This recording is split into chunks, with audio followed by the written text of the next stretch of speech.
On the Road with the Western Ag Network.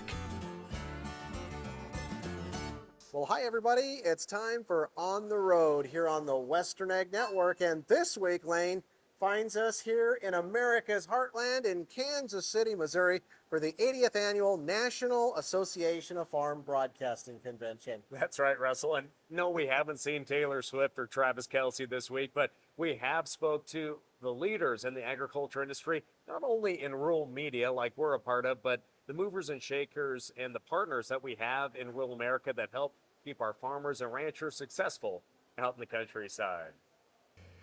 Here in Kansas City at the National Association of Farm Broadcasting Convention, we caught up with Executive Director of the American Sheep Industry Association, Mr. Peter Orwick. And Peter, as you join us here today, obviously a lot going on in terms of Farm Bill talks, of course, being delayed a little bit and whatnot. But how are things with America's sheep industry here today? You know, as we're moving through the fall run, you know, you have hundreds and hundreds of thousands of lambs that are moving into the marketplace now and off the ranches, most going into the feedlots. So we've had a strong return on the market prices. So now we're preparing for winter, and with the ASI convention coming up in downtown Denver, Colorado, mid-January, right on top of the National Western Stock Show. Well, that will give folks an opportunity to come down, take in the stock show, but there's also going to be an added value tour that we're going to be seeing too, especially in terms of federal lands, because we all know that federal lands play a key role in the success of American sheep producers. Yep, we have a third of our sheep are on federal lands at some point during the year. And so as we've, over the last 3 years, been developing the business plan for what do you do in a major disease outbreak situation, it did occur that we better be doing the same thing on federal lands and our partners with both Forest Service and BLM, and how do we operate if we're under a quarantine, no transport situation. You got to keep feed in front of those animals. So we partnered up with NCBA and the Public Lands Council and building out that business plan. And you're exactly right. We have an opportunity because of the packing plants, the facilities that are in Colorado, the feedlots. People can still sign up for a tour and actually see what do you do with the trucks, transports, what are the restrictions, how do you operate under a disease protocol. Now, obviously, we know that the 2023 Farm Bill is most likely going to be titled the 2020 Farm Bill, hopefully. But we do know there will be an extension at this point of the 2018 Farm Bill. But what are some of the key programs that ASI continues to work on within that new Farm Bill language, but also some of the successes of that 2018 Farm Bill? Yep, and you're exactly right. Building off the success of the 2018 version, the extension for us is critical from the standpoint we actually had to go in and name and fund two of the key programs we have in the Farm Bill, just because they're funded in a different category from the rest. So our folks at Cornerstone Government Affairs worked hand in glove with the ag committees, just continually working on that extension opportunity. So the one program we have is our Sheep Improvement Center, and that's where we do a lot of our grants, a lot of the infrastructure work. We partnered with them to put the new commercial wool testing laboratory back in the United States just in the last year and a half. So great example of one of the benefits of the Farm Bill and getting this extension.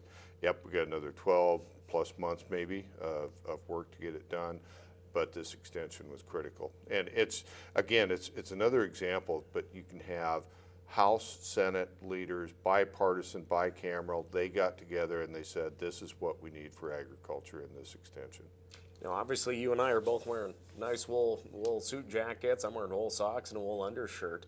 Let's just talk about increasing demand for wool, but also more of that increased capacity and processing here in the United States. Yeah, and we're, this is the first time now since 2019 to actually bring the wool buyers from around the world back to the United States. The pandemic, we couldn't travel, we couldn't bring them over, so this year we started again. We've already had companies from India in the States. They've been buying wool. We had a Chinese wool company just here 2 weeks ago, again buying wool. So we're moving. It's just, as you can imagine, the pandemic just backed wool up in every corner of the world. Just, we weren't selling this and the slacks and the skirts and everything like we normally would. So we've got a lot of wool ahead of us to work through to get the market back. And what are the dates again for that upcoming convention? We're going to be in downtown Denver, Colorado, the 10th through the 13th of January, a little earlier than normal, but because of the stock show being in town. And again, it's just that opportunity that you have with the feedlots and the packing companies in Colorado. So we've got an opening session that'll be members of the agriculture committees to talk exactly about the farm bill, the challenges, status that we have. And then I want to encourage people on Saturday, we are anticipating a vote in the city of Denver on prohibition of livestock processing.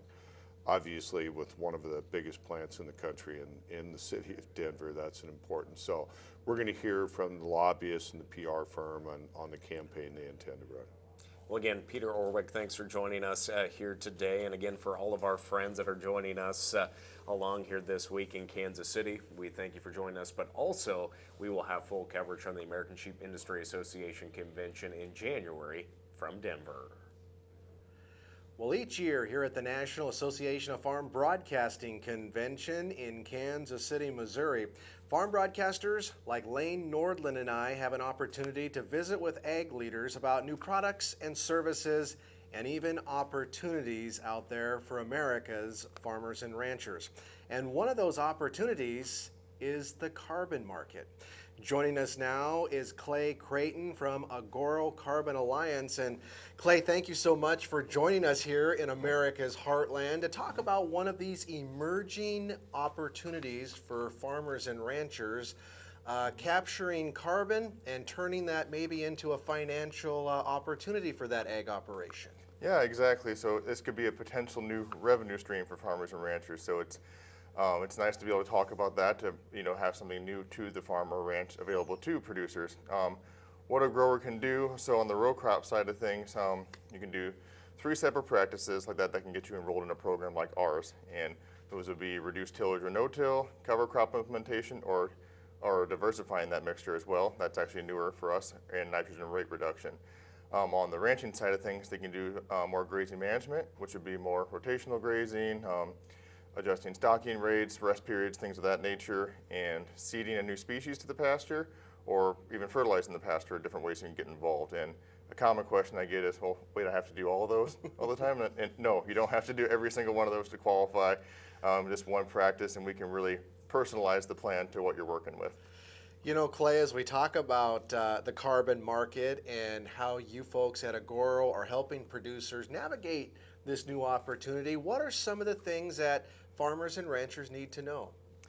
Yeah, you need to know, well, what I deal with a lot is contract length and things of that nature. Okay, what can get me enrolled, and then what does that involve? What's needed from me on my side to prove I've done these practices, so to speak, for that as well.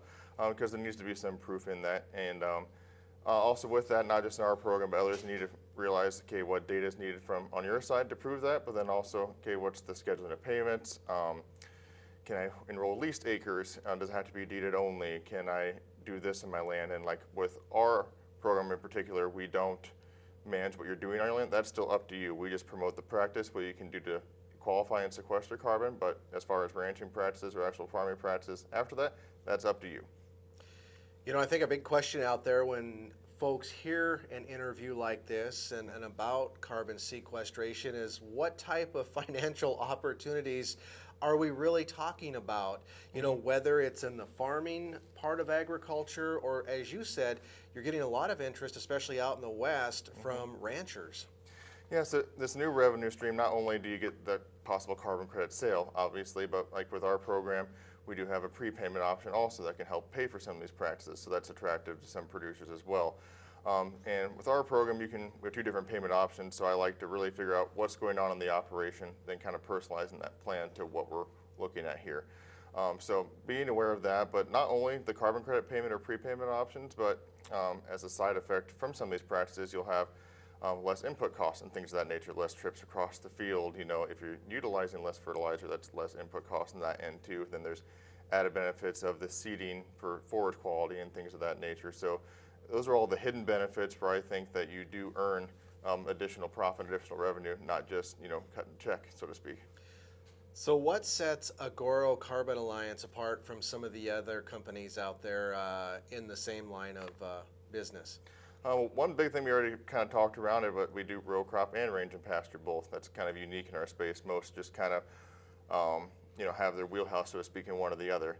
We also have a full grower success team, so support agronomists there, and me as a contract manager or another sales rep. So you're not in the program alone, so to speak. Like the ongoing support, that's free. We take care of the soil sampling, and we actually soil sample your field. We're actually out there. It's personalized to you. We're not just doing a model, so to speak. And one huge thing too, we're input agnostic. We're carbon only. We don't deal with like biologicals or seed or things like that. You can still do things like that to qualify, but we're not affiliated with any specific one at that point too.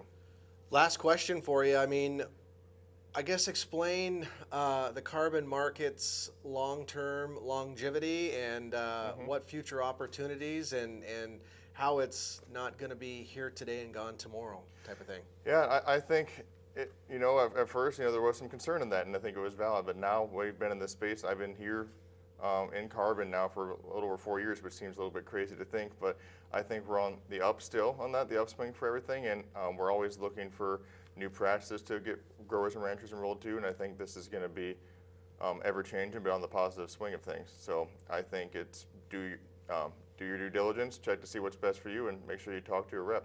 Well, we certainly appreciate you taking a little bit of time during this year's NAFB convention here in Kansas City to talk about these different opportunities in the carbon market for America's farmers and ranchers. Again, for more information about these opportunities and for more information about Agoro Carbon Alliance itself and how they can help you do exactly that, you can visit them online at agorocarbonalliance.com.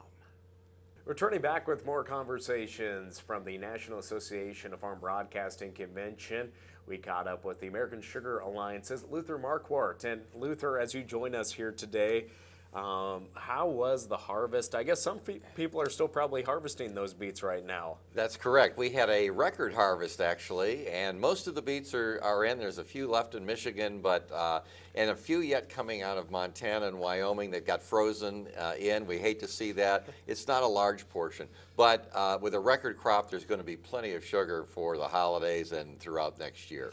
Now, obviously, a big talk here at this convention and in agriculture is just the difficulties that have been present out in Washington, D.C., and not being able to get a 2023 Farm Bill done. First off, we're going to see this extension of the 2018 Farm Bill.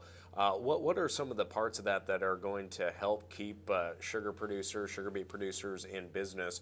But in general, then we'll talk about work on that 24 bill we're going to call, but what's that extension going to be like for producers? We've got to be able to move that bill through very quickly, okay? And the reason is the closer you get to elections, the more difficult it becomes.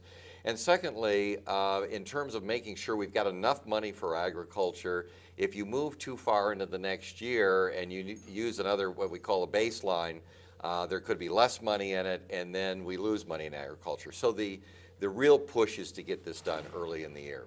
So as we look at that balance of American produced sugar and just how it all works, how do we keep producers out in the countryside producing a crop like sugar beets and make sure it's profitable for them? Well, we've got to have a good, strong safety net, and we have to have good trade policies. So in the safety net side of the equation, we've got to make sure that our loan rates are strong enough, and clearly, as we've seen, input costs go up over the years. Those are going to have to be adjusted, and some other little minor tweaks. But for the most part, the program works very well. But again, we just have to have a strong enough safety net so the farmers and the bankers say, this is still a good business to be in. And it is unique. It's got unique challenges to it. But we think what we're going to be looking at in the next Farm Bill should help us out. What are some of the other opportunities that the Sugar Alliance is looking at right now to just keep sugar out there, but also, as I mentioned, keeping those producers out in the countryside? Right. As we look to, particularly on our trade side, we have anti-dumping countervail duties and suspension agreements with Mexico because they subsidize and dump sugar into our market, hurting our farmers. We got that fixed, and so that's going to come up for a sunset review in 2025, so we'll be working to get that renewed, and that will be very helpful to make sure that the market is stable. How about on the consumer front? There's just so many consumers that really don't understand where their food items come from, and it's amazing that people do not know that sugar is growing. What is that conversation like? Yeah, we spend a lot of time on Capitol Hill explaining that sugar comes from two completely different crops. It's very unique. It ends up getting the same exact product at the end of the day. There are 90 sugar beet processing and cane processing facilities and distribution centers around the country. They're strategically located near urban centers. So as you remember, when we went through COVID, there were shortages of a lot of things, but there was never any shortage of sugar because our farmers and our factory workers were right there to be able to make sure that consumers had a great supply. In fact, we took a lot of the bulk sugar that we would send to manufacturers and we put it in 4-pound bags for consumers, and we put about another 50 million bags on the grocery store shelves. Well, Luther, thanks for joining us here today and giving us an update on the state of the sugar beet side of things of U.S. agriculture. Thank you so much. Well, America's auction markets continue to play a very important role in our rural communities. And here at the National Association of Farm Broadcasting Convention in Kansas City, Missouri, it's been fun to catch up with some of our friends from the Livestock Marketing Association, like LMA's Vice President, Mike VanMaanen. And Mike, as I mentioned, auction markets like yours in Bowling Green, Missouri, or those out in Western Ag Network country are very important to livestock producers.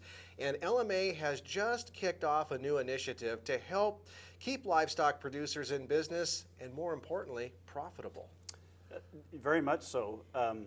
We've had conversations in our organization that we see the people leaving the cattle business, whether it be a generational exit or it be that the land has become too expensive to run cattle on.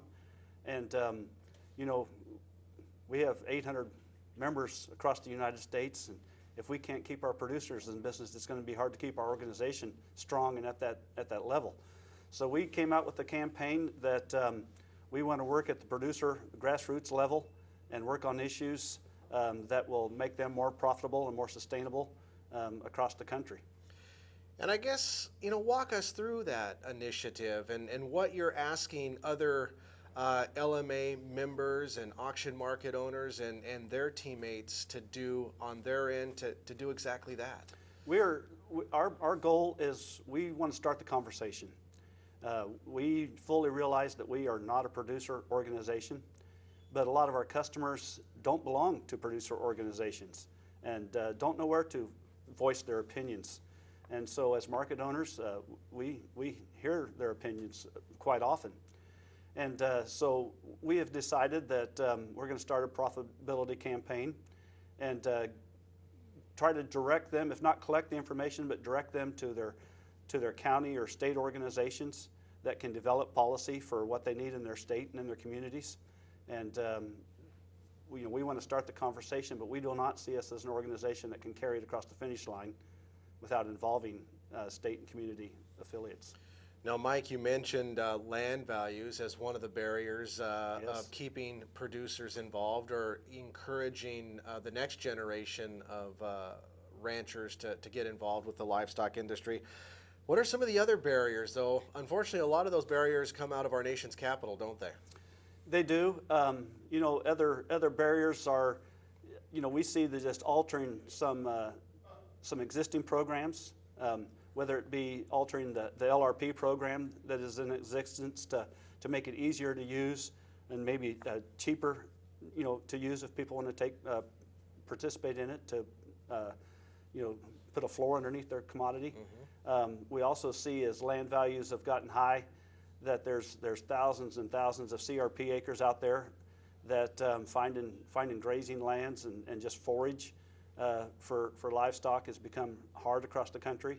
that if we can alter some CRP regulation some, and we can use that forage in a timely fashion before it gets all dried up, that we don't have to invent the wheel always. We can just alter some programs that might be very, very beneficial to the bottom line of cattle people and ranchers. What about bending the ear of those elected officials on tax policy? You know, couldn't agree more, and probably that will be the easiest thing to maybe organize and get everybody on board on. That yeah, you know, death tax is going to sunset in the future. You know, tax incentives for advanced depreciation is going to start to diminish, and so we need to start bending their ear hard and keep the levels at where they're at, if not even maybe increase them in some certain areas. You know, we've been talking about your new initiative to help increase producer profitability, but, you know, just kind of bring us back home as we opened up this segment, just talking about just how important these auction markets are to rural communities. Give us an idea of the economic impact we're actually talking about. LMA, like I've already stated, is about 800 members strong. We represent 85% of all fixed facility livestock markets across the country. Through those markets annually, we sell 32 million livestock cattle. We sell about 7 million hogs and 4 or 5 million sheep and goats. And I've seen the dollar figure that amounts to. It doesn't come to my mind, but it would be in the billions of dollars in value. And you know, we're the middle person between the grassroots production person, whether you're a cow-calf person or a backgrounder or even a cattle feeder, to transition the ownership to the packer or the cattle feeder. And so we are not only viable for the producer level, but also we've done studies that the value that we bring in dollars to the communities where our markets are. I think we did one 5, 6, 7 years ago in a community in Iowa that at that time it brought $1 million of revenue extra to that community. We just did one a year ago, and the same size market, same size community, and that's gone to a little over $2 million now in revenue. So that's totally, you know, they come to town and they get their check and they go by the grocery store, they fill their car up with gas. So it provides a source of revenue for other businesses in our communities. Absolutely. Hey, lastly, Mike, I mean, just talk about the importance of competition in the livestock industry and how LMA and auction markets across America are helping to do exactly that, provide more competition and still offer true price discovery. You know, the one thing that I'd like to tell you is that we self-audit ourselves in animal handling. We are great caretakers of the animals when they're at our facilities. You know, we feed and water them as they need it. We sort them into like sex, likes weights, and conformation. And then we put them in our rings and we auction them off. We invite buyers from all over the state, if not the regions, to come and participate in that. And you know, a nice set of cattle at my auction, it's not unusual to have 5, 6, 7 people at the start want to be involved in the bidding activity on those cattle. And we end up with the highest bid. So we are truly getting price discovery for the cattle of what you own at that point in time there at our markets. That is indeed a fact. Well, Mike, thank you so much for joining us here on today's segment and from here in your home state of Missouri. Yes. At the National Association of Farm Broadcasting Well, Convention. I thank you all for being here and caring. Absolutely. Again, we've been visiting with the Livestock Marketing Association's Vice President, Mike VanMaanen. Again, he calls Missouri his home and owns Eastern Missouri Commission Company, a livestock auction market in Bowling Green, Missouri. And Lane, as we celebrate 80 years of NAFB this year here in Kansas City, we certainly would be remiss that for a lot of these 80 years, this network's founder, Evan Slack, was very much a fixture here at the Western Crown Center. That's very, very true. And of course, we're keeping his legacy alive here every single day on the Western Ag Network, of course, formerly the Evan Slack Network. And for our friends that weren't able to join us here at the NAFB convention, make sure and follow us along here on YouTube, Facebook, Twitter, all of those social media channels that we have accounts for, and of course on our radio and TV programs as well. Reporting for the Western Ag Network team, Russell Nemetz, myself, and everyone down here in Kansas City with us, I'm Lane Nordlund for the Western Ag Network. We'll catch you next time. On the road with the Western Ag Network.